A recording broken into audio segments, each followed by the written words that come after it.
Sulog. Gusto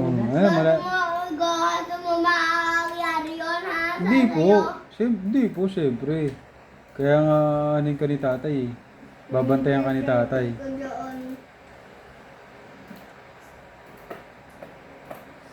Kukunin ka daw ng koni eh.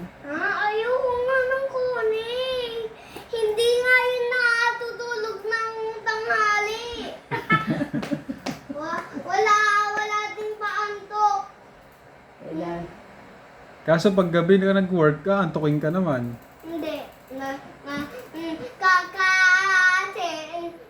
sa tanghali na natutulog yung ano.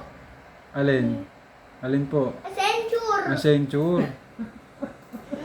So, hindi maaantok sa umaga na nung matutulog. Eh, malaki yung sahod sa kon eh. Makakabili ka kagad ng marami. Tapos kotse, bibili ka rin. Ba? Ayoko na. Sabi ko na ayoko ng kunin. Ayaw mo yun, dalawa na ang magiging kotse nyo. Ayoko. Yung isa ay bebe o ba? Gusto ko van. Van? Sa koni ka na lang.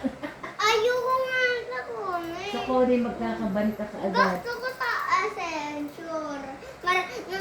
Mas pera naman karami na tao doon. Tapos 1,000 mga tao doon. Saan? Sa Accenture. O Marami. kaya 500. Sa kon eh, madami, pati sa ibang bansa. 500 yung mas marami. Kinangay ko cellphone. Alam ko,